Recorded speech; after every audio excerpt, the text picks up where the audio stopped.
Hey, what's up guys? Josh from thebitblock.com here with a very quick look at the Japanese import copy of Cubic Ninja for the Nintendo 3DS.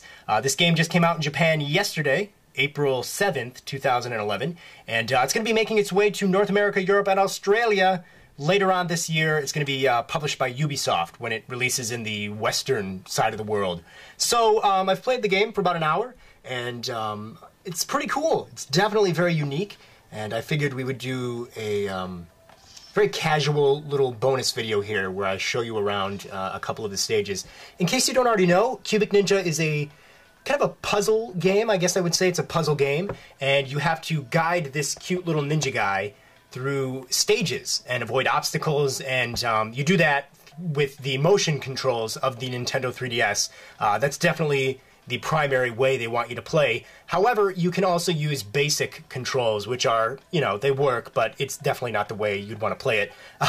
That is the way I'm going to play it for you here today in this little bonus video, though, because it's too hard for me to film the screen by myself. We'll have to get one of the dingbats here who also work at the BitBlock, and they'll film, and, you know, we'll do that later. Probably tomorrow we'll have a demonstration of the motion controls. But for now, let's actually jump into one of the stages. I guess these are kind of like, yeah, these are the areas. So there's 5 different areas. I'm on area 1. In each area, you have this pathway. Let's not start with number 16 because I was doing pretty crappy at that. Let's start with an easier one so I can give you a decent demonstration. So when you're playing with the standard controls, you can view the game in 3D. Well, I mean, you're not going to be able to see it on screen here, but trust me, it's in 3D. And if you're using the motion controls, you cannot view it in 3D, which makes sense because this game has some crazy, crazy motion controls. I'll explain it in a second, but this is even more physical than Face Raiders, for example. So we'll pick our ninja. We've only got one of them unlocked. I don't know what the other ninjas would look like, but I guess we'll have to find out later. Let's pick this guy. Different ninjas have different stats. As you can see there, the weight and friction. So, here we are. We're in one of the stages. This is stage 5 in the first area. To control, we would use the circle pad, which is basically just simulating the motion controls. So you got a lot of arrows pointing you where to go. Let's see, what do we got to do here? Got to make our way through there. So we'll hit the button, which activates the lift and takes that away so we can get by.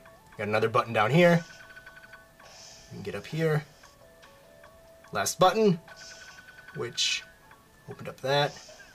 Now, obviously, yeah, okay, so there we go. That was a really easy level, and you got to keep in mind, it's much more fun to play with the motion controls because you're really tilting all over the place. I kind of look at Cubic Ninja as being a 3D motion-controlled game, by which I mean you're going to be tilting not just left and right like a steering wheel, but also taking the entire system and kind of holding it up to the ceiling so that you can get the little ninja character to fall closer to the screen, to the foreground. So if you're just playing with normal controls, you would press and hold X, and there you go. You'll notice he kind of clunks up against the screen when I do that. And there are a lot of instances when you're going to need to do that in different puzzles. I've only played for about an hour, and I've seen a whole lot of doing that. So we got to do it right here, I think. Yeah, so we can get over here and hit this button. So we go, we can go over there. And there's also different power-ups to collect. Like, one of them actually shrinks your ninja so you can get by areas. There's bumpers, there's fire, there's spikes, there's a lot of stuff to avoid. But this was just a very, very basic, quick look at Cubic Ninja.